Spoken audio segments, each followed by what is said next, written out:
All right, we're back again with another episode of Roofer Reflections. Happy to have Will here. Will, thank you for coming on the show. Hey man, thanks for having me. What was your story of how you got into the roofing industry?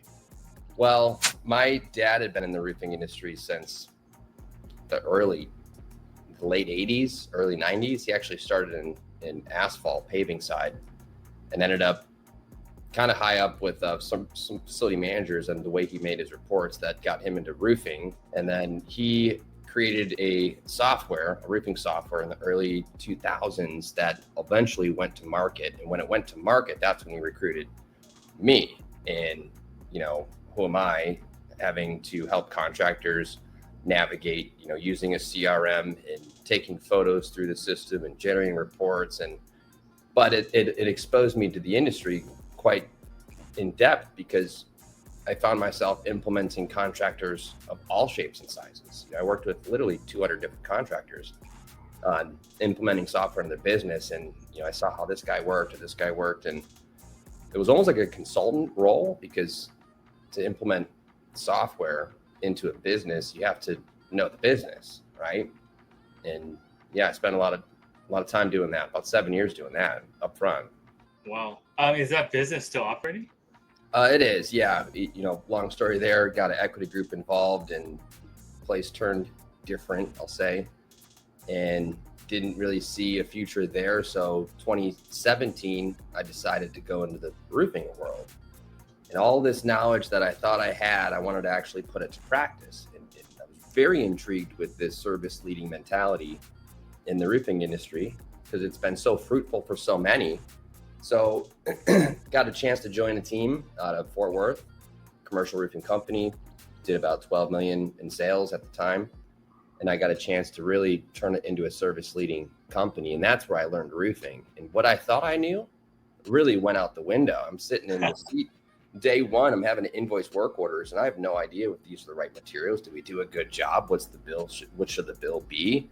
So it was so much fun, but that was almost addicting to just, I needed to learn it all. I needed to learn the service side, I needed to learn estimating, I needed to learn how to project manage, and just dove right in. We went from 12 million to 28 million in a 3-year period of time. And I would say service was like the critical component that made it all happen. What made you go back into software? Well, so at the roofing company, we were building software for the roofing company. We had all these pieces, all these tools. There's nothing quite out there that did what I needed it to do, because we also had a corporate accounts division. We were dispatching work orders across the country, and, we had CRM needs. We had certain client portal needs. We had, project management needs. So we started building our own, and it got to be something I felt was so special. It just needed to go to market. So in 2020, we established an LLC. We took it to market, separated from the roofing company, established ourselves out of Houston, Texas. And then, been growing that ever since 2020. What do people know? What need to know about running a tech company versus, a roofing company? Yeah, I mean, running a tech company too, you got to have your niche, right? So you always worry about what else is going to come out. Are they going to be there faster than we got there? Are they going to be better? So one, have a niche. Two, focus on what you're good at and expand within it. I look up to a company called ClickUp. I'm sure you've heard of it. And ClickUp is a very robust, ticketing. It could be a CRM, it could be email, it could be literally everything. And what they did is they bootstrapped all the way to 20 million. Just put in the work, bootstrapped to 20 million.